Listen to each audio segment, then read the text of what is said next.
Hi friends, welcome to my channel. అలేఖ్యని చంపబోతూ అడ్డంగా దొరికిపోయిన జీవన చెంప పగలగొట్టి షాక్ ఇచ్చిన ఆనంది. అసలు ఇదంతా ఎలా జరిగింది తెలుసుకునే ముందు ఇప్పటి వరకు మా వీడియోని కనుక లైక్ చేయకపోతే ఒక్క లైక్ చేయండి. మా ఛానల్ని సబ్స్క్రైబ్ చేసుకుని పక్కనే ఉన్న గంట సింబల్పై ఆల్ అని క్లిక్ చేయండి. అప్పుడే మేము పెట్టే ప్రతి వీడియో మీరు మిస్ కాకుండా చూసేవచ్చు. జీవన్ అయితే కుట్టి ఆదిత్యాన్ని ప్రశ్నించగానే సునంద్ అయితే వార్నింగ్ ఇచ్చి వాళ్ళిద్దరినీ అయితే తన రూమ్కి అయితే తీసుకువెళ్ళిపోతుంది.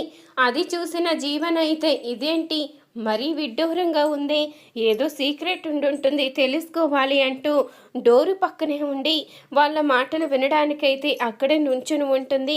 ఇంతలో ఇక సునంద్ అయితే అడుగుతూ ఉంటుంది, అక్కడ అమ్మాయి పరిస్థితి ఎలా ఉంది అని అడుగుతూ ఉండగా ఈ మాటలు వినబడక ఇక జీవన్ అయితే ఏదో సీక్రెట్ మెయింటైన్ చేస్తున్నారు, అది ఎలాగైనా తెలుసుకోవాలి, ఇక్కడి నుంచి మాటలు వినబడడం లేదు అంటూ పక్కకైతే వెళ్తుంది. ఇక కుట్టి అయితే సునందతో అమ్మాయి గురించి చెప్తూ ఉంటుంది. ఆ అమ్మాయి పెళ్లి కూతురు అనుకుంటా, అమ్మాయికి సంబంధించిన నగలు చీర అన్ని ఇందులో ఉన్నాయనగాని ఇవి నువ్వెందుకు తీసుకొచ్చావు ఆనంది అంటూ అడుగుతూ ఉంటుంది. సునంద్ అయితే తను నా చెల్లెలని చెప్పానత్తయ్య, ఆ పరిస్థితిలో అబద్ధం చెప్పక తప్పలేదు అంటూ అనంగానే ఇక ఈ మాట అయితే వినిపించుకున్న జీవన్ అయితే అమ్మో ఏదో పెద్ద కుట్ర జరుగుతుంది, నేను తెలుసుకోవాలి అంటూ ఇక వాళ్ళ మాటలన్నీ వినేసి నిజమైతే తెలుసుకుంటుంది.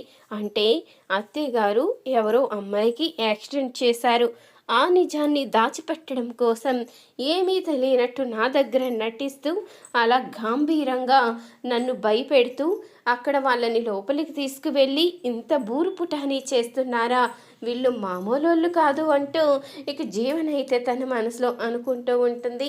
ఇంతలో కుట్టి అయితే మీరు కంగారు పడకండి అత్తయ్య, అంతా నేను చూసుకుంటాను, ఈ విషయం మన ముగ్గురికి తప్ప ఎవ్వరికీ తెలియకుండా చూసుకోవచ్చు, అమ్మాయి నార్మల్ అయిన తర్వాత అమ్మాయిని తన పుట్టింటికి పంపించేయచ్చు, వాళ్ళ గురించి తెలుసుకుని పోనీ ఎంతో కొంత డబ్బులు ఇచ్చి వాళ్ళ రుణం తీర్చుకోవచ్చు అంటూ అనంగానే నువ్వు ఉండబట్టి ఈరోజు నేను ఇలా సేఫ్గా ఉన్నాను ఆనంది, లేకపోతే నేను వదిలేసి వచ్చేసుంటే అమ్మాయి ప్రాణాలు పోయుంటే అటు వాళ్ళ తల్లిదండ్రులు కంగారు పడి ఉండేవారు, ఇటు నేను చాలా గిల్టీగా ఫీల్ అయి ఉండేదాన్ని, చివరికి నిజం కనుక బయటపడితే అరెస్ట్ అయి జైల్లో కూర్చునేదాన్ని, ఈరోజు నీ కారణంగానే నేను ఇలా ప్రశాంతంగా ఉండగలుగుతున్నాను అంటూ ఇక అనంగానే అయ్యో అత్తయ్య గారు, మీకు ఎలాంటి ఆపద రాకుండా చూసుకునే బాధ్యత నాది, మీరెందుకు అంత కంగారు పడుతున్నారు అంటూ ఇక కుట్టి అయితే చెప్తూ ఉంటుంది.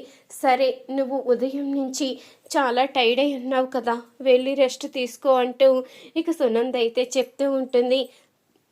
ఇక ఆదిత్య కుట్టి ఇద్దరు కూడా వాళ్ళ గదిలోకి అయితే వెళ్తారు. ఇక కుట్టి అయితే ప్రశాంతంగా అయితే నిద్రపోతుంది. ఇంతలో ఇక ఆదిత్య అయితే కుట్టి వైపు చూస్తూ నువ్వు చాలా సహాయం చేస్తున్నావు, నా భార్యగా ఇంట్లో అడుగు పెట్టినప్పటి నుంచి ఇంట్లో ఎవరికి ఏం అవసరమో ఏం కావాలో అన్నీ చూసుకుంటున్నావు, ఎంతో ప్రేమగా అందరినీ చూసుకుంటూ అన్నీ సక్రమంగా నెరవేరుస్తున్నావు, కానీ నా మనసులో నీకు భార్యగా చోటు మాత్రం ఇవ్వలేకపోతున్నాను, నా మనసు నిండా అలేఖ్య తప్ప ఇక వేరెవ్వరికీ చోటు లేదు, నిన్ను ఎప్పటికీ కూడా నేను భార్యగా ఒప్పుకోలేనానంది, నన్ను క్షమించు అంటూ తన మనసులో అనుకుంటూ చాలా బాధపడుతూ ఉంటాడు ఆదిత్య అయితే. మరొక వైపు ఇక సునంద్ అయితే ఆలోచిస్తూ ఉంటుంది. ఆ రోజు నేను ఈ అమ్మాయిని కోడలుగా తీసుకురావడానికి ఆలోచించాను, కానీ ఈరోజు అర్థమవుతుంది ఇంత మంచి అమ్మాయిని కోడలుగా తీసుకొచ్చుకోవడం మా అదృష్టమని. ఇంట్లో ఆనంది అడుగు పెట్టినప్పటి నుంచి ఎలాంటి సమస్య వచ్చినా అది ఎంతో సులువుగా ఎంతో ఈజీగా పరిష్కరిస్తుంది, మాకు అన్ని విషయాల్లో తోడుగా ఉంటుంది, ఇలాంటి ఆనందికి ఎప్పుడు కూడా ఎలాంటి కష్టం రాకుండా చూసుకోవాలి అంటూ సునంద్ అయితే తన మనసులో అనుకుంటూ ఉంటుంది. ఇక మరొక వైపు జీవన్ అయితే ఆలోచిస్తూ ఉంటుంది. ఇప్పుడు అమ్మాయి ప్రాణాలతో లేకపోతే ఖచ్చితంగా నింద అత్తయ్య గారి మీదకి వస్తుంది, ఖచ్చితంగా అరెస్ట్ అవుతారు. ఎందుకంటే ఆ రోజు వదిలేసి వచ్చేయమంటే మాట వినిపించుకోకుండా కుట్టియే తనని హాస్పిటల్లో జాయిన్ చేసి ఇక్కడి వరకు తీసుకువచ్చింది కాబట్టి ఇక కుట్టి కారణంగానే ఇంటి పరువు పోతుంది కాబట్టి ఖచ్చితంగా అత్తయ్య గారికి కుట్టి మీద కోపం వస్తుంది. ఇక బావగారికి కూడా కోపం వచ్చి తీరుతుంది. అప్పుడు తనని బయటికి నెట్టేస్తారు. ఇక అప్పుడు ఇంటికి మహారాణిని నేనే అవ్వచ్చు, లేకపోతే పని మనిషిలా పెరిగిన ఆ కుట్టి నాకు తోటికోడలా, ఈ ఇంటికి పెద్ద కోడలా, అసలు నేనెందుకు ఊరుకుంటాను అంటూ తన మనసులో అనుకుంటూ చాలా ఆనందపడిపోతూ ఉంటుంది.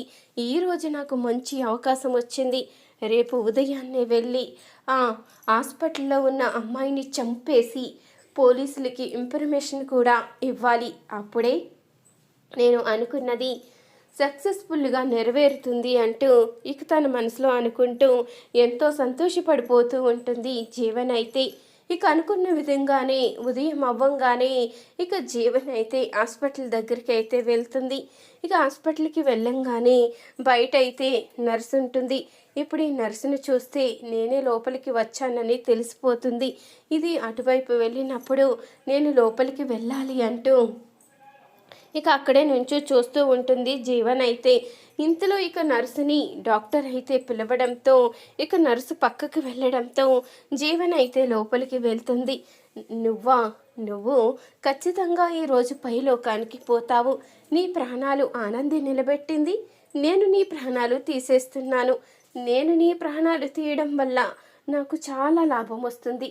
అందుకే ఏమీ అనుకోకు, నా చేతిలో చచ్చిపో అంటూ ఇక జీవనైతే ఆ బెడ్ పై ఉన్న దిండైతే తీసుకుని ఇక అలేఖ్యనైతే చంపాలని నిర్ణయించుకుని ఇక ఆ దిండైతే అలేఖ్య మొహం పైన పెట్టబోతూ ఉండగా ఇంతలో కుట్టి అయితే వచ్చేస్తుంది. ఆగు, ఏం చేస్తున్నావు ఇక్కడ, నీకేం పని అంటూ ఉండగా ఇంతలో తన చేతిలో ఉన్న దిండైతే కింద పడేస్తుంది. ఇక అప్పుడే అర్థమైపోతుంది కుట్టికైతే, నువ్వు ఈ అమ్మాయిని చంపాలని వచ్చావా? ఎందుకు చంపాలని చూస్తున్నావు? నువ్వు అసలు మనిషివేనా? చివరికి ప్రాణాలు తీయడానికి కూడా దిగజారిపోయావంటూ అడుగుతూ ఉండగా ఇక ఏమీ మాట్లాడకుండా మౌనంగా ఉండిపోతుంది జీవన్ అయితే. అసలు ఎందుకు ఇలా చేస్తున్నావు?